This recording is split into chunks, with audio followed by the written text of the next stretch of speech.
Here we have Craig Arthur, who's going to talk to us today about research in the sampling process. Craig, have at it. All right, right on. Thank you. All right, first off, I want to say I really appreciate the opportunity. I want to say thank you to Urban Librarians Unite and everybody checking this out. It should be fun. We'll see how it goes. I've done this talk in other venues, kind of little different versions. This will be my first time trying to, kind of condense everything in 15 minutes. So I'm going to try to respect the format and also your time and try to get through a lot of material in 15 minutes. We'll see how it goes. But first things first, go ahead and share my screen with you guys. All right, first things first. So basically, I'm an instructional librarian at Radford University in Southwest Virginia. Not too far from Roanoke, Virginia, if you're familiar with that area. We have about 10,000 students. The majority of what I teach about somewhere around 40, 50 classes a semester. And the majority of what I teach is embedded in our first year instruction, our first year seminar, core curriculum classes. So it deals a lot with, writing research papers, citing your sources, synthesizing your sources, all that sort of stuff, right? So I've been trying to figure out ways to approach the discussion of academic integrity and also communicate to students that your personal interests are valuable and are worthy of academic research, right? So what I did is, working with some of my colleagues here at Radford, what I did is I tried to incorporate my own personal story into these classes, right? So basically, I'm an instructional librarian at Radford, like I said, but I'm also a DJ with about I guess I'm bumping up on 18 years of experience at this point. I started off in 1998.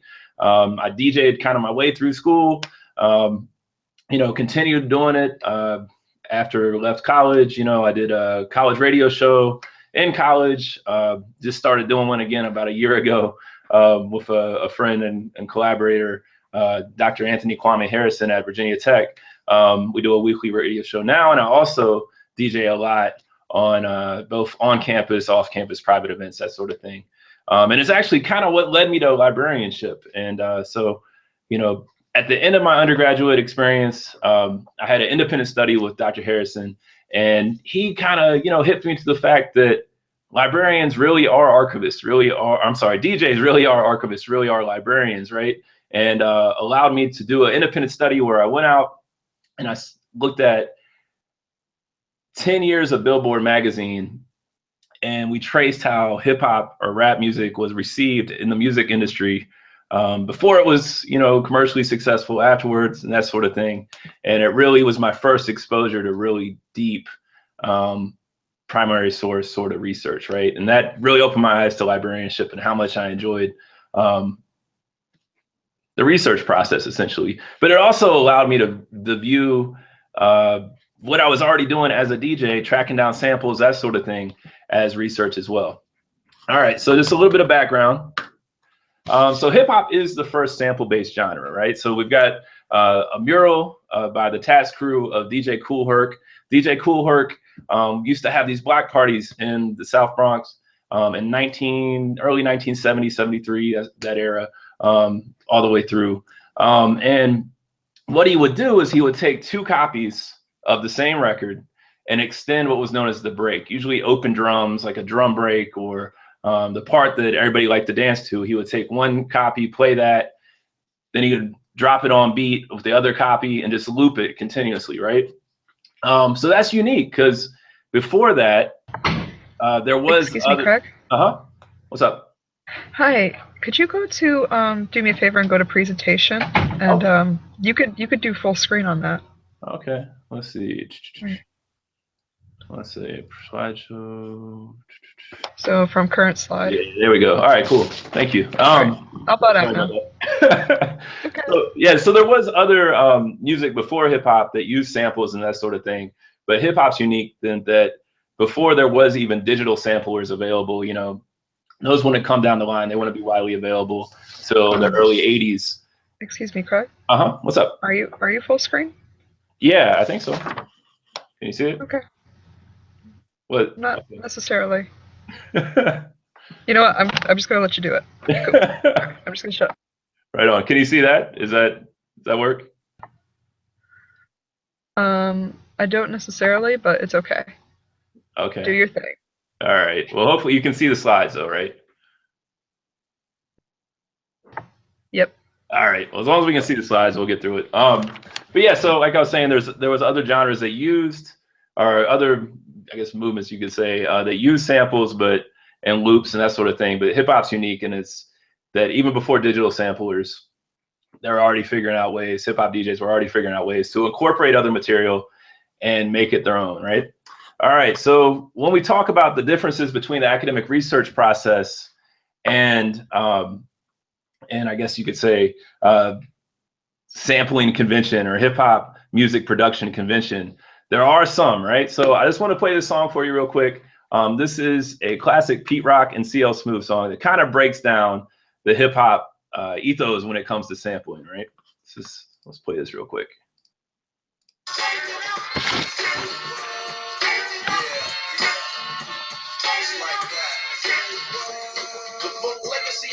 On currency for high rates. Every time we sample on the pastime break, stick it in the SP 1200 G to make a loop. Lovely way to troop in the Lexus coupe. Just a little bit set to make a whole lot happen. The musical inside my rapping, written by the CL, produced by the PR, and edit any credit that you heard thus far. I start from scratch because the bassline's critical, better than the original who first made it. Now you wanna sue me, but fans never boo me. Believe I know the times we've been broke too, G. Here's another sample clear, see you get the hell out of here like a bootlegger over for the year. You only get the credit when the credit is due. So listen, what I shout out is true.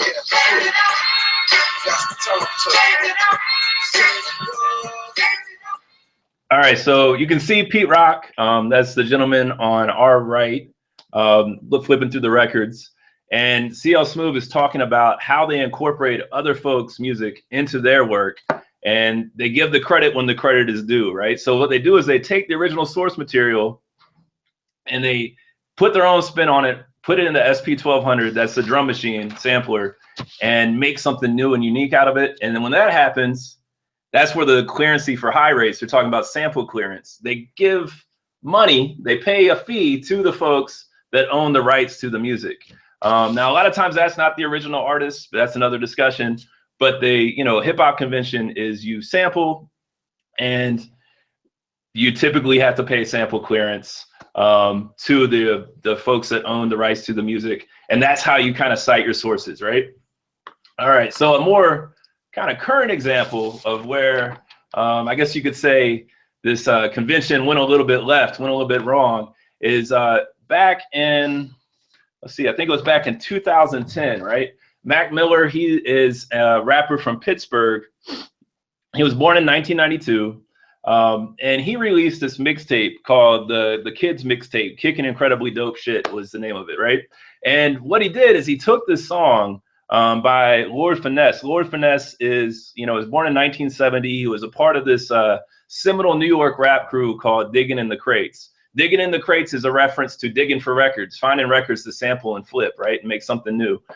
So what he did, Mac Miller, is he took this instrumental by Lord Finesse that was produced by Lord Finesse, and he put it on this mixtape. Now, a lot of Mac Miller's audience probably wasn't familiar with Lord Finesse. You're talking about folks that, a lot of the students I work with are big fans of Mac Miller. We're talking about folks that are in their teens, early 20s. That's the majority of Mac Miller's audience. They might not be familiar with a song that came out in 1995, maybe before they were born, right? Hip to the Game is a classic hip hop, mid-90s hip hop record. But, folks can't help when they're born. They're maybe not be familiar with the song, right? All right. So as you can see, these screenshots are a little bit out of date, but we can see the YouTube video for Mac Miller's Kool-Aid and Frozen Pizza.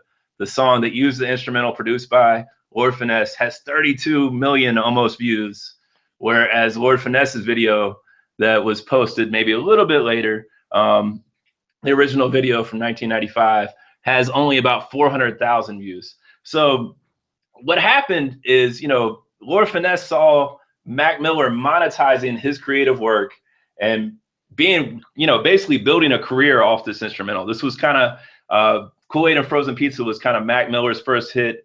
That mixtape was definitely his first entry into, I guess you could say, hip hop stardom, right? So what he did is he ended up suing Mac Miller, and he sued for something like $10 million against Mac Miller, his record label, and the site that posted the mixtape in June 2012. So what I do is I use this as an opportunity to talk about, even though we talk about academic integrity and sometimes we frame it in just something you have to be considered about in your studies, when you're writing a paper, this stuff actually applies into artistic endeavors and to just in life in general, right? So what I do is I use this example in my classes, and typically what I'll do is I'll play both the songs and explain the situation a little bit, give some background and ask students to discuss whether Mac Miller was in the right, whether he was in the wrong, that sort of thing. All right, so down at the bottom here, you can see a few different source material, a few different records that Lord Finesse used to create this instrumental, right, to create this beat. So we've got Oscar Peterson jazz record from the 60s. We've got Otis Redding and Carla Thomas kind of R&B record, Tramp, also from the 60s. We got James Brown classic record Hell, that was from the 70s. And we also have an SP 1200 that Pete Rock and CL mentioned in our previous song we just listened to, right?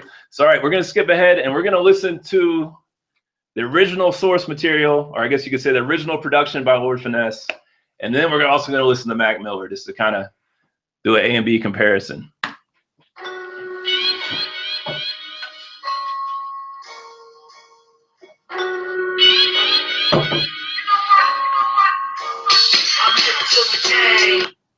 Ooh.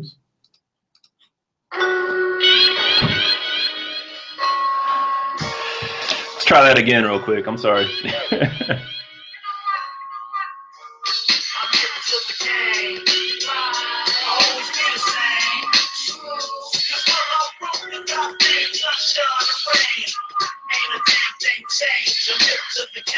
All right, so get a kind of a sample of it, right? So here's Kool-Aid and Frozen Pizza, released 15 years later.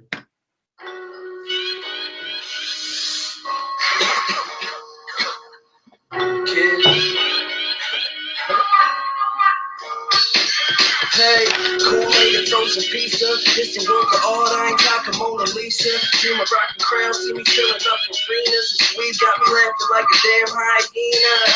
All right, so we get an idea, right?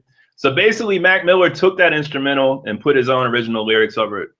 The problem was he didn't really give any credit, any acknowledgement to Lord Finesse, right? He didn't invite Lord Finesse out on tour with him when the mixtape was successful. He didn't invite him to do a remix. He didn't, pay him to do a verse on one of his songs, anything like that. He just basically took the instrumental, hoped maybe, I don't know, who knows, that his fan base would know that it was a nod to Lord Finesse and the impact that era of music had on Mac Miller's sound, maybe, who knows? But there was no explicit credit or citation equivalent given, right? All right, so it's unique because not only, Lord Finesse is a sample-based producer as well, but, and that's one of the arguments students bring up. Well, Lord Finesse sampled other people's work, just like Mac Miller, quote unquote, sampled Lord Finesse's work. But the thing that's different is, let's listen to all the different source material that Lord Finesse had to go out and find and synthesize together to create a new original work, right? So the first thing we got is this Oscar Peterson jazz record.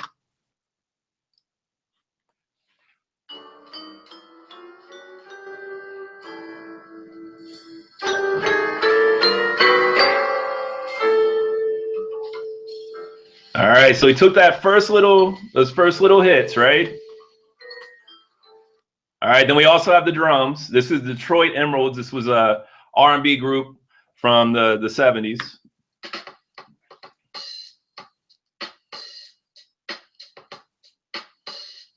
So he chopped up this drum break. He had to go find this record as well. All right, and then there was a couple vocal samples you might have remembered.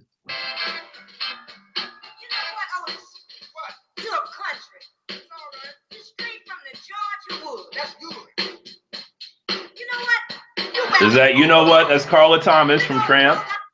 And then we also had this vocal sample from a James Brown record. There's that yeah, right?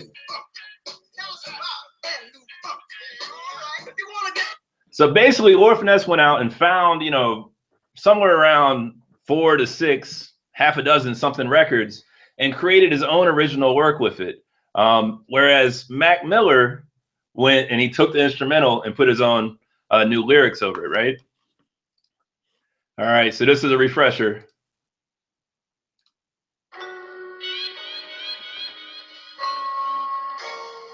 Lord Finesse took all these different sources, chopped them up, created something new.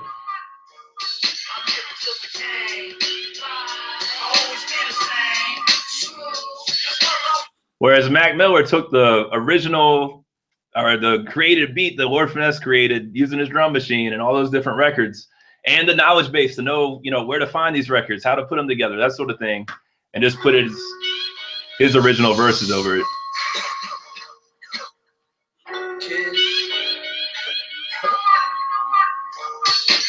Hey, Kool-Aid and frozen pizza. Distant work of art, I ain't got Mona Lisa. Dream of rocking crowns.